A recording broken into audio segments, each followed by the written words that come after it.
One plant creates infinite fertilizer. Why did we stop using it?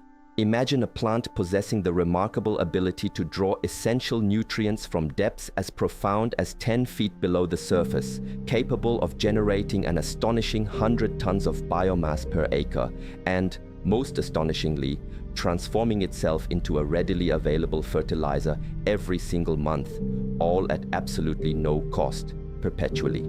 Decades ago, the scientific community proclaimed that such a marvel could liberate us from our ever-growing reliance on synthetic chemical fertilizers. So one must ponder, why then did the agricultural world so readily abandon this incredible yet hidden engine of endless fertility?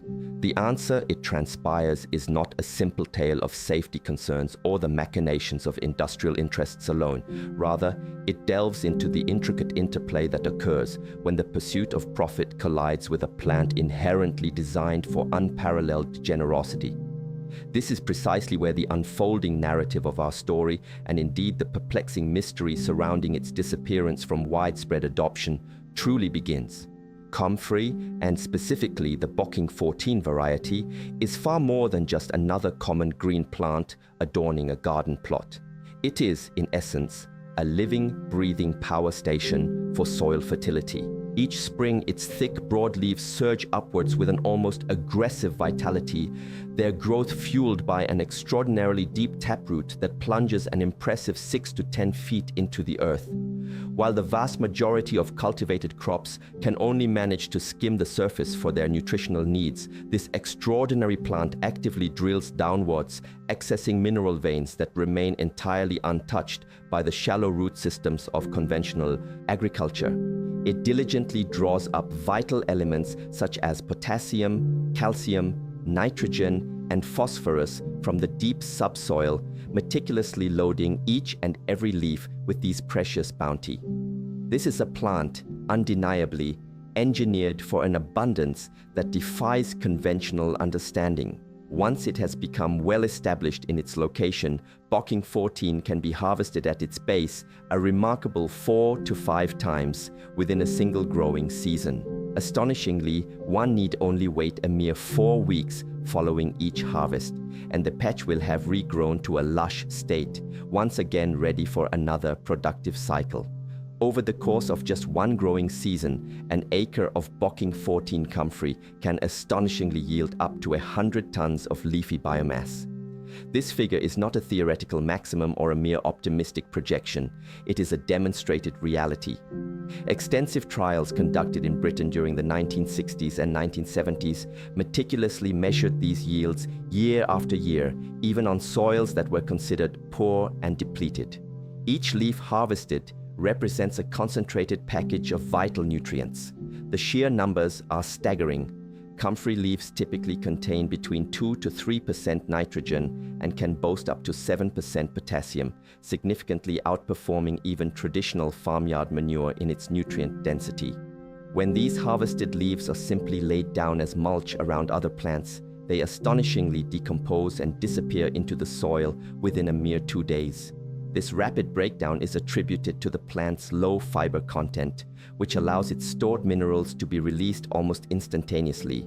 Where other forms of green manure might require weeks, even months, to decompose and return their nutrients to the soil, comfrey leaf mulch transforms into a rich, black, earthy layer in under 48 hours. This remarkable cycle repeats itself, harvest after harvest. There is no need for annual replanting, no demand for external fertilizer inputs, and certainly no requirement for disruptive tilling. Each successive year, the comfrey plant emerges even stronger, its expansive root system tunneling ever deeper into the soil, effectively breaking up compacted clay and significantly improving drainage. Over a span of 20 years, a single established patch of comfrey possesses the incredible capacity to transform neglected barren ground into rich, living, and profoundly fertile soil. This is not merely the description of a plant, it is the depiction of a self-renewing nutrient mine. Its deep taproot functions as an ingenious living drill, continuously extracting reserves of essential minerals that would otherwise remain locked away far below the reach of typical vegetable and grain crops. The leaves, when cut and then dropped, act as an efficient conveyor belt, meticulously cycling those valuable minerals back to the surface time and time again. For anyone earnestly pursuing a truly closed-loop system of soil fertility, comfrey presents a biological blueprint that is exceedingly difficult to surpass or even match. However, a plant endowed with such extraordinary power does not typically propagate itself through seeds. Bocking 14 in particular is a carefully bred sterile hybrid, meticulously designed to remain precisely where it is planted.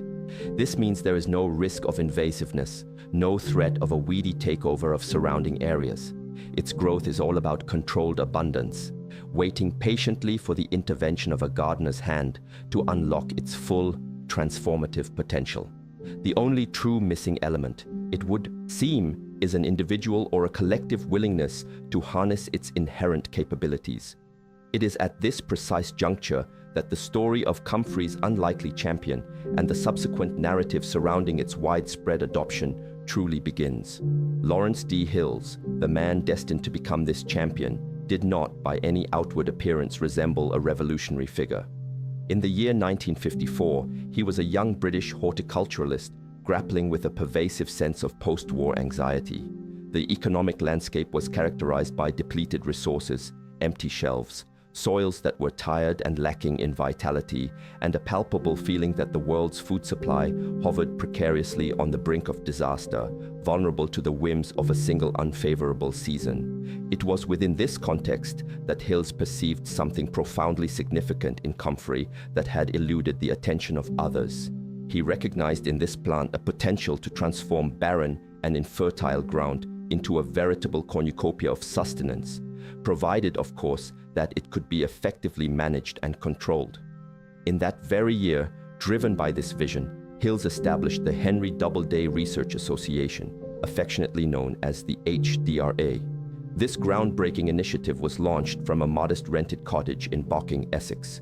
The association's mission was remarkably simple, yet profoundly radical in its implications: to rigorously prove, through the application of hard scientific data and practical field trials, that comfrey possessed the intrinsic ability to nourish both humans and livestock without any recourse to chemical inputs or the importation of external manure.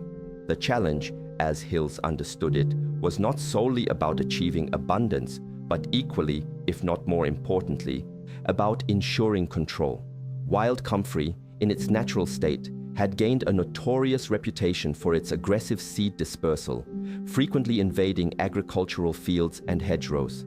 Hills was acutely aware that no prudent farmer would ever embrace a plant that posed such a significant risk of uncontrolled proliferation and territorial takeover. Consequently, he dedicated himself to developing a specific strain of comfrey that would reliably remain confined to its intended location, a comfrey that could be managed with confidence rather than feared for its potential to spread. Over the subsequent several years, Hills undertook the painstaking task of collecting various comfrey strains from across Britain, meticulously digging up their robust roots from old orchards and long-abandoned farmsteads. By the year 1958, he had successfully secured a plot of land measuring 3/4 of an acre in Bocking, for which he paid a remarkably low annual rent of just £10. It was on this humble plot that he began cultivating 21 distinct varieties of comfrey side by side. The work was undeniably slow, often arduous, and frequently solitary, involving significant engagement with mud and soil. Hills resided in close proximity to the trial site, diligently tending to rows of comfrey through periods of both torrential rain and prolonged drought, meticulously recording every scrap of data that emerged from his experiments. He embarked on a process of crossbreeding Russian comfrey, which was renowned for its vigorous growth, with the common varieties of comfrey, relentlessly searching for a plant that would exhibit an absolute inability to produce viable seeds. This endeavor required years of dedicated propagation and a process of ruthless, systematic selection. By the early 1960s, one particular strain began to unequivocally stand out from the rest. This was Bocking 14. Its defining characteristics were its sterility, meaning it produced no viable seeds, and its remarkable resilience, displaying a stubborn resistance to common diseases like rust. Most importantly, however, it consistently delivered the highest nutrient content, particularly in terms of potassium, compared to any other variety that had been subjected to testing. Hill's notebooks soon became replete with meticulously compiled yield charts and detailed mineral analyses. He meticulously tracked regrowth rates after harvesting, the precise weights of successive cuts, and the observable effects of different soil types on the plant's performance. Early members of the HDRA, a significant number of whom were ordinary gardeners rather than professional farmers, generously contributed their pennies and pounds to ensure the continuation of these vital trials. Some of these dedicated members even sent letters sharing their own personal experiences and experiments with comfrey, thereby echoing Hill's profound conviction that everyone, regardless of the scale of their gardening efforts, should endeavor to cultivate this remarkable plant. By the mid-1960s, Bocking 14 was deemed ready to be introduced to a wider audience. Lawrence Hills, however, chose not to patent his groundbreaking discovery, nor did he guard it as a valuable trade secret. Instead, he adopted a remarkably altruistic approach, mailing root cuttings to anyone who expressed interest, whether they were amateur gardeners, small-scale landholders, or even overseas researchers eager to revitalize their depleted soils. The HDRA's comfrey trials gradually evolved into a quiet yet powerful beacon for the burgeoning organic movement. Hill's work was never based on mere speculation or abstract theory. It was fundamentally rooted in the pursuit of irrefutable proof.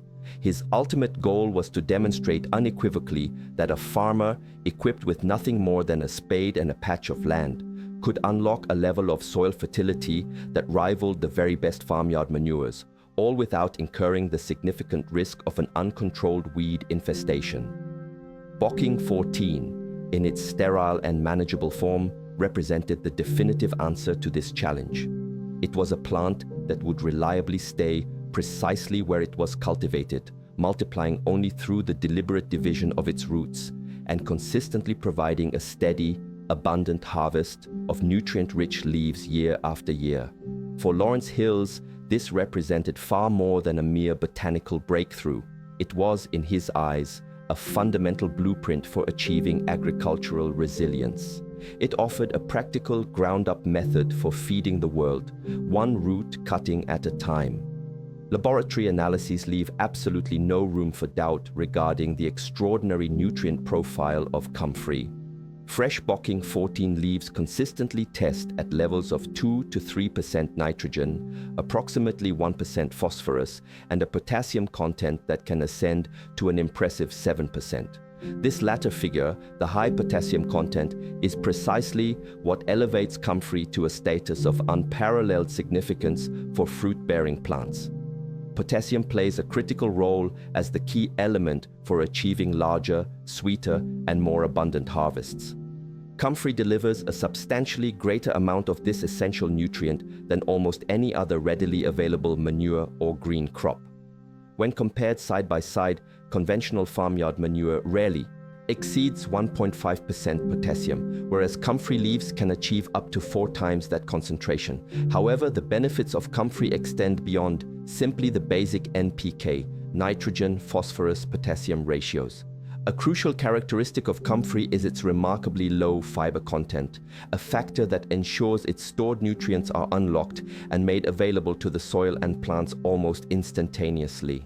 When a pile of fresh comfrey leaves is introduced to a compost heap, the process of decomposition begins so rapidly that the heap will often heat up within a matter of hours, sometimes by as much as 10 or even 15 degrees Celsius.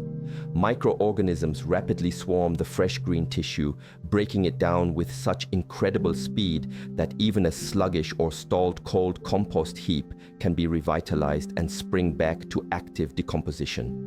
It is for this reason that experienced gardeners affectionately refer to comfrey as the compost activator. Where materials like straw or grass clippings might require weeks to decompose, comfrey's soft, protein-rich leaves are effectively gone within days, efficiently feeding the soil and every organism that inhabits it. The efficacy of comfrey extends to the creation of liquid feeds, and the results are equally compelling. By steeping comfrey leaves in water, one can produce a dark, pungent brew that is often referred to as comfrey tea. This tea is remarkably richer in potassium than many commercially available tomato fertilizers. Laboratory tests consistently reveal that a typical batch of comfrey tea contains approximately 2% nitrogen, 1% phosphorus, and a significant 3% potassium. These figures often match or even surpass those found in the synthetic blue crystals readily sold in garden centers. The profound difference, however, lies in the origin of these nutrients.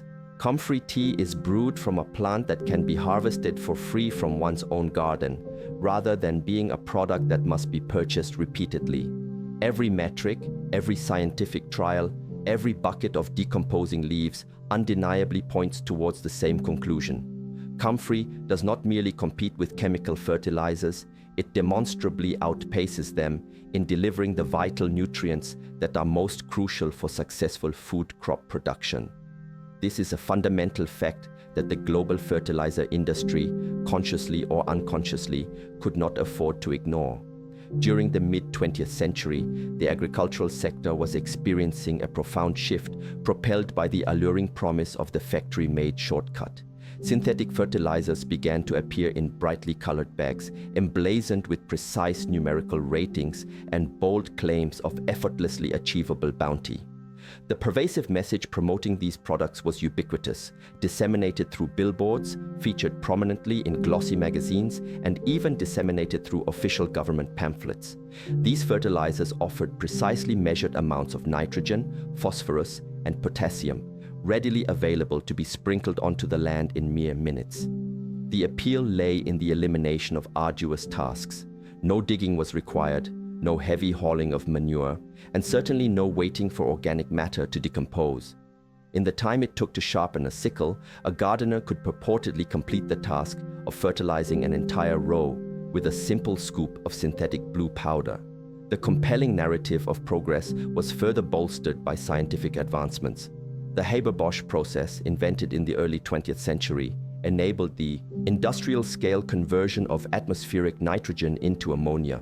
While this process was incredibly energy-intensive, it offered the potential for yields that promised to feed a rapidly growing global population. By the 1960s, this groundbreaking chemistry had been effectively repackaged as the ultimate inconvenience. Agricultural extension offices and industry trade groups tirelessly emphasized the stark contrast.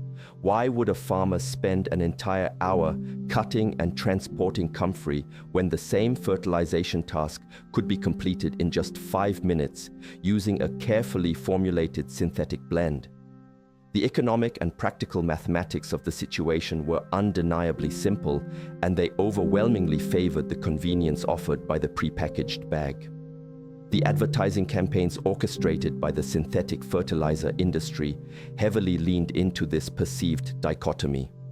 They artfully painted a vision of a future where farming would be characterized by less physical exertion, greater certainty in outcomes, and an elimination of unpredictable variables such as adverse weather conditions or troublesome weed infestations. The idealized image was one of clean hands, clean boots, and consistently predictable results. This was presented as the new modern dream of agriculture. The inherent labor involved in managing a living fertility system with all its natural cycles and subtle quirks was systematically recast as an antiquated, inefficient, and time-consuming practice. In the background, comfrey and its dedicated proponents found themselves increasingly marginalized from the mainstream agricultural discourse. This marginalization was not achieved through direct, overt attacks, but rather through the relentless, persistent drumbeat of progress, convenience, and perceived ease. The overarching narrative of farming was being actively rewritten, and within this new evolving chapter, there was regrettably little room for a deeply rooted perennial plant that inherently demanded a gardener's attentive touch and understanding. In the year 2001, the United States Food and Drug Administration, FDA, established a significant regulatory boundary.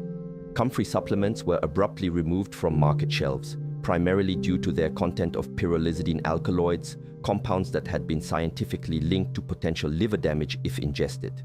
It is crucial to note that the FDA's warnings specifically targeted ingestible forms such as teas, capsules, and tonics, and did not extend to the plant when growing in the ground or to its application as a mulch. However, the distinction between these uses was often blurred in subsequent media reports. Comfrey's name became associated with consumer alert lists, and the word toxic began to stick in the public consciousness. In the minds of many consumers, a plant that had once been widely promoted and celebrated as a valuable garden ally was now perceived as a potential hazard to be avoided. Garden centers, already acutely aware of potential liability issues, opted for the path of least resistance. Comfrey began to disappear from their catalogs and nursery benches, not because it posed a demonstrable risk to garden plants or soil health when used in its intended horticultural applications, but rather because retailers were reluctant to engage in the complex explanations required to differentiate between a banned dietary supplement and a perfectly safe and beneficial fertilizer plant.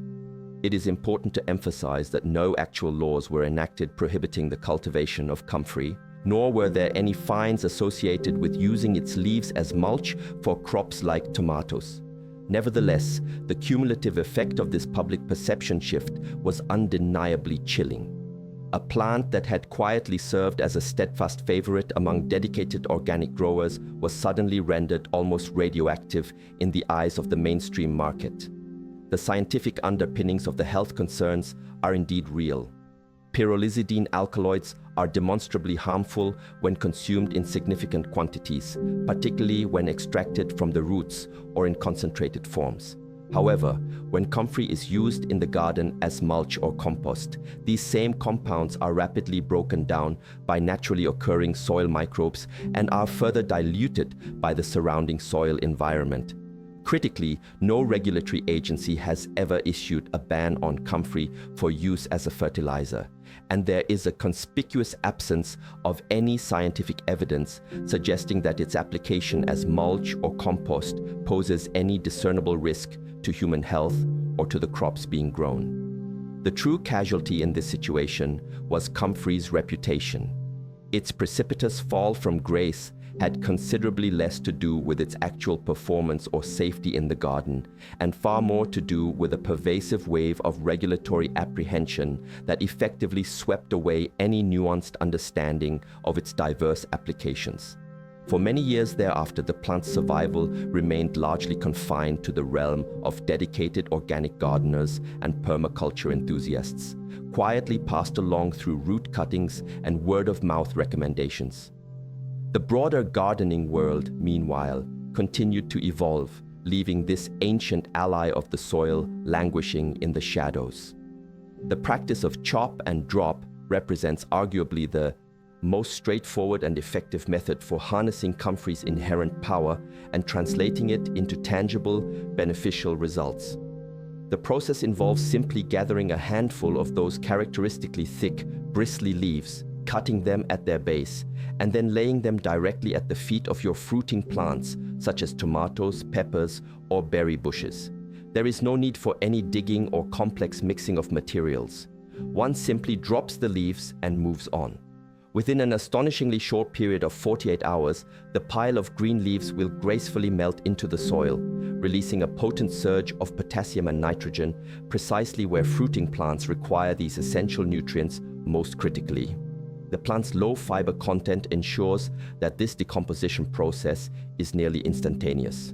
There is no prolonged waiting period for compost to break down, and no concern about nitrogen lockup that can hinder plant growth. Each act of cutting and each subsequent drop of leaves directly nourishes the soil life and the root system situated below. For those seeking a readily available liquid nutrient boost, the creation of the much-vaunted comfrey tea offers an excellent solution. This is achieved by stuffing a bucket with fresh comfrey leaves, adding water, and allowing the mixture to ferment for a week or two. The resulting dark and admittedly rather foul-smelling brew consistently outperforms most commercially produced plant feeds. Laboratory tests indicate that its NPK, nitrogen, phosphorus, potassium ratio typically hovers around 2.13. This means it is often stronger in potassium than many common chemical fertilizers, specifically formulated for tomatoes, yet it is brewed entirely from a plant cultivated in one's own garden. By diluting this potent tea and applying it directly to the base of fruiting crops, gardeners can readily observe a remarkable difference in flower set and fruit size. Comfrey, once planted, does not necessitate replanting each year or the continuous application of annual fertilizers. By planting it once, individuals can establish a living fertilizer factory that will reliably provide for their needs for 20 years or more.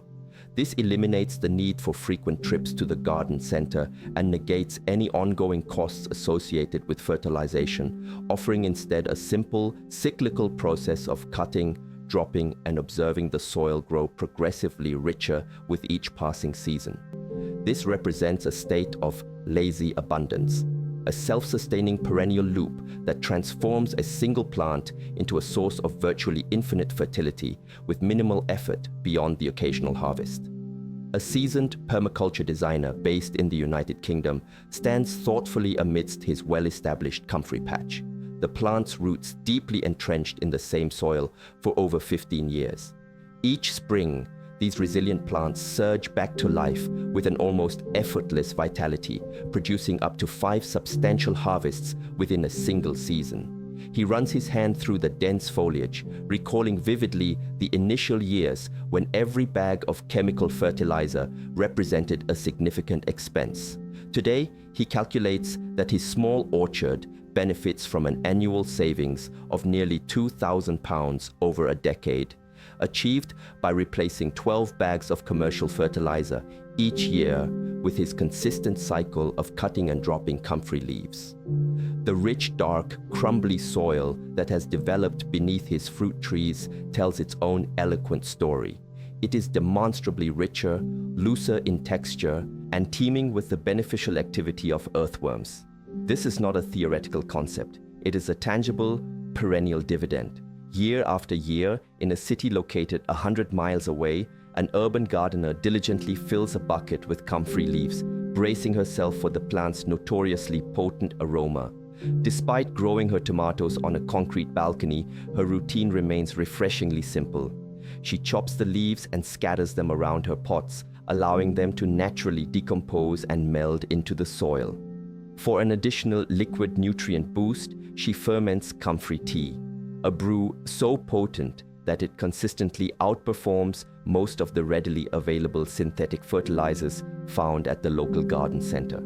Her annual fertilizer bill has plummeted by an astonishing 70%, and the vitality of her plants is a clear testament to this change. Each growing season, she confidently relies on comfrey's abundant potassium to encourage prolific clusters of fruit, entirely eliminating the need for any synthetic feeding. At a community garden, a soil scientist meticulously unpacks the scientific data, explaining that comfrey leaves, when utilized as mulch or in tea form, contain less than 1/10 of the pyrrolizidine alkaloids found in the plant's roots. He further elucidates that the ubiquitous microbes present in the soil are highly effective at breaking down these compounds rapidly. Crucially, there exists no scientific evidence that directly links the use of comfrey mulch to the presence of toxins in harvested crops. Furthermore, the environmental benefits associated with its use are substantial. A single comfrey patch has the capacity to sequester nearly 1 ton of carbon dioxide emissions over its operational lifetime when compared to the carbon footprint associated with synthetic fertilizer production. For contemporary growers, the act of planting comfrey is not merely an exercise in nostalgia, it is a deliberate act of rebellion. It represents a conscious choice to actively nourish the soil itself rather than becoming beholden to complex and often volatile global supply chains. Currently, global fertilizer prices are reaching unprecedented highs, coinciding with a widespread and concerning decline in soil health across the planet. In this critical context, a single plant, unfairly buried by historical fear and the pervasive allure of convenience, offers a proven and accessible path towards achieving self-renewing abundance, completely independent of store-bought inputs. As the global demand for sustainable food production continues to escalate, the fundamental question is no longer whether Comfrey possesses the capability to revolutionize our future agricultural practices. Instead, the pressing question becomes, will we allow outdated narratives and lingering misconceptions to prevent us from rediscovering and actively planting this remarkable resource?